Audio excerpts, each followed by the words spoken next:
Hi, everyone, and welcome back to the Behind the Sold Sign podcast. Yay. I almost said sold scene. Okay, fuck. 1, 2, 3.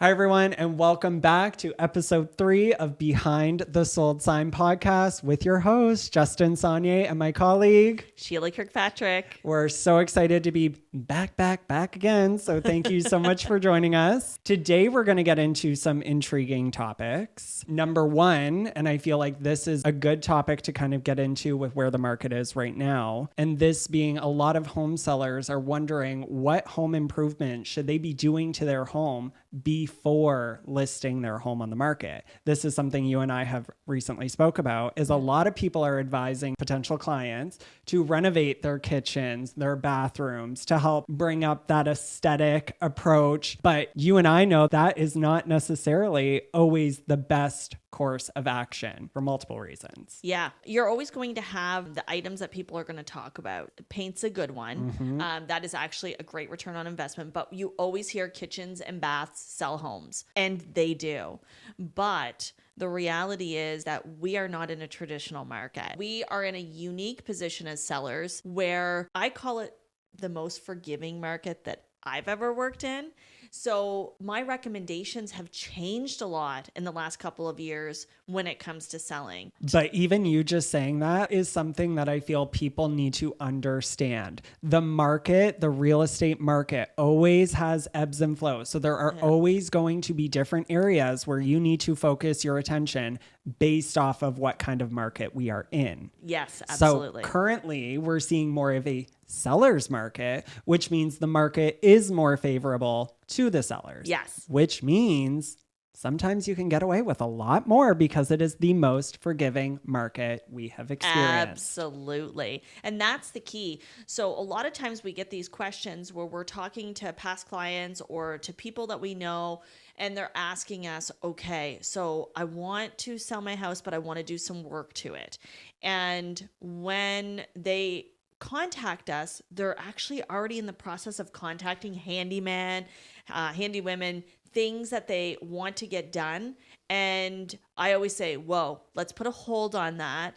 First action first, I need to come out and take a look at the house, because where you're thinking about investing your money might not bring your bottom line up. I'm always looking at what advice can I give you so that you can have more money in your pocket, sell your house faster. Those are the types of items. First off, let's get out there, take a look at your house, and then see what it is that we need to do. And that is so important because you are so right. People are investing way too much time and energy into things that sometimes don't even need your attention, time, or energy. Based off the market stats, the trends, everything, if there is no profit to be earned, why are we incorporating all of this stress, time, and money Absolutely. for something that in the end is not going to bring you out on top? Yeah. And what I'm finding is that a lot of times I am telling people to not do work that I would have told them in the past that I felt was necessity to increase their bottom line. So I'm finding that homeowners are saving more money by actually not doing could be even half of the work that they were thinking about. We always want to make sure that the house looks clean, but we don't need to fill every hole. We don't need to replace every piece of trim.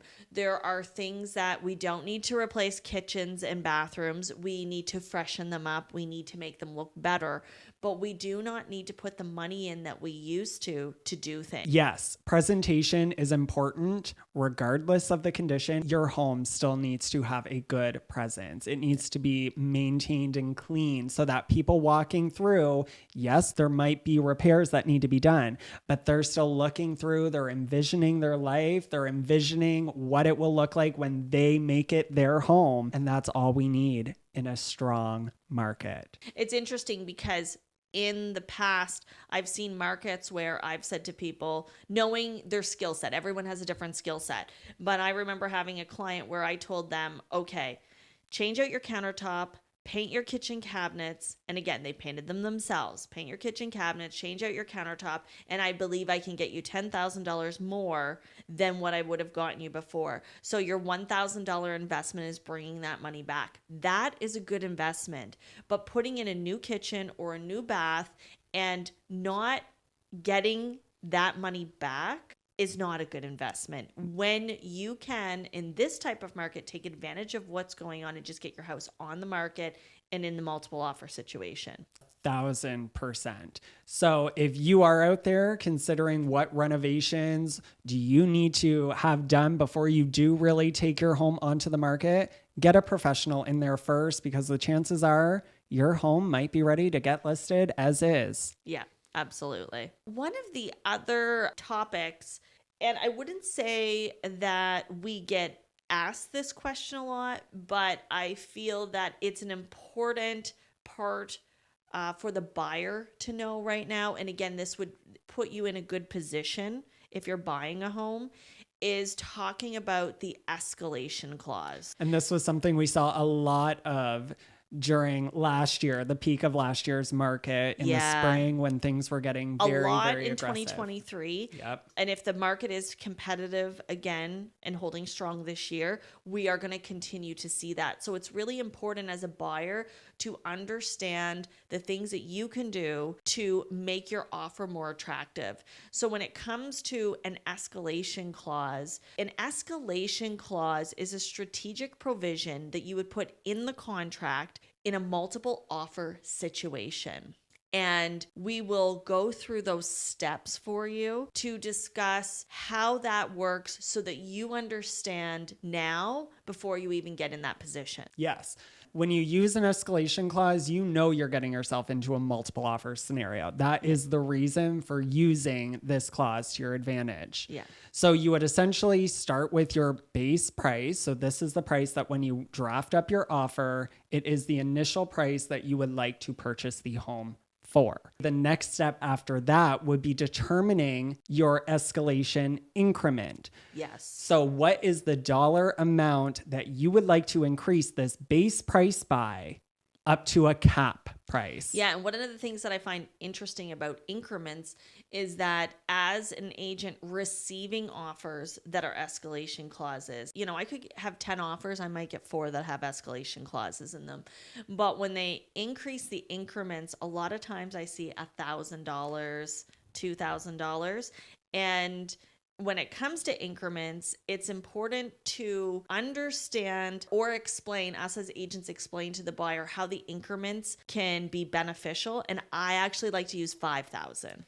Well, and I was just going to say, or how they can kind of be not beneficial. When vendors are typically looking at multiple offers with escalation clauses, why am I going to, look at one that's going to just increase my price by $1,000 when I have the option of picking one that is going to increase it by $5,000 and really make that difference? Absolutely. Yeah. But then also setting a cap amount. So you are not just paying an endless amount for this home. And when you don't put a cap in, it makes the offer unrealistic, because we don't have endless amounts of cash. So it's so important to put a cap, because someone receiving that offer on the other end may kind of push it to the wayside because of the fact that there is no cap. And I know that I've seen that within offers I've received as well.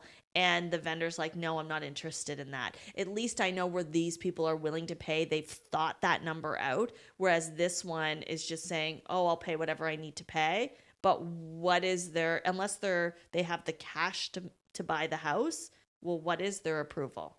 What is that option? Being the listing agent looking out for the seller, you need to be very cautious with the offers in front of you. And you really need to understand them and know where the downfalls are. Yeah. So first we have a base price. Yep. And I always like to put numbers with the scenarios. Totally. So let's just say, and I love to use the average sales prices that we're working with. So we know we're in around 300,000. Let's use our base price as 300,000. So then we've offered 300,000 for the house. We've wrote a clause that says we are writing an escalation clause. We will pay $5,000 over the highest bona fide offer, so legally binding offer, to a maximum amount of, let's just say in this case, $350,000. So what triggers the escalation clause? So what triggers the escalation clause would be another higher bona fide offer that is kicking in your escalation. Yeah. So as soon as there's another offer that gets triggered, that will either put us at the top or it exceeds our cap and takes us out of the game. But we know that we've put our best foot forward, and there's never a guarantee with an escalation clause that you will win the bid because there are so many parts of the contract. A vendor and an agent are looking over the entire contract. And when they do that, they will pick what is going to be best in the opinion of the vendor. What I love about an escalating offer is that it puts you in a position that you may not have to pay what you were willing to pay. So if you don't see enough of higher offers around you. Now, can the vendor counter at your highest price? Absolutely, they can. But when we write these offers, we will ask for proof of a higher bona fide offer. And I wouldn't sway from that, because if they're countering you, it's because there's a reason. Absolutely. So there may not be another offer if they're not willing to produce that. That's one thing I probably wouldn't sway on.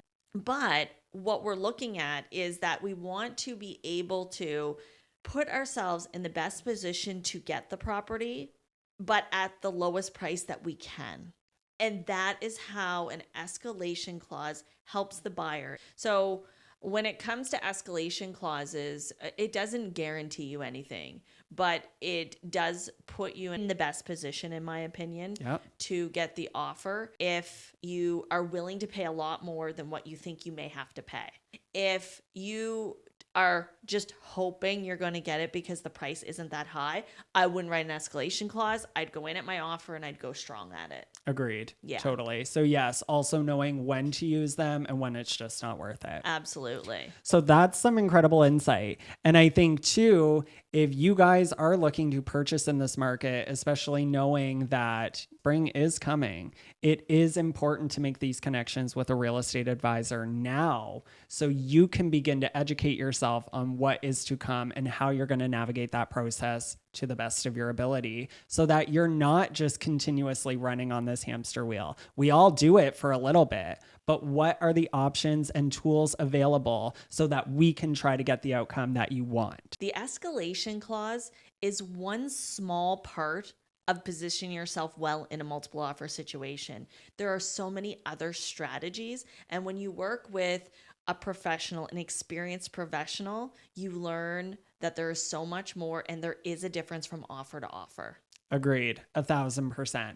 So today we were talking about what it is that you need to do to get your house sold, and getting someone in sooner rather than later may save you money and save you some headaches, or make the situation a little less stress Absolutely. than it can be.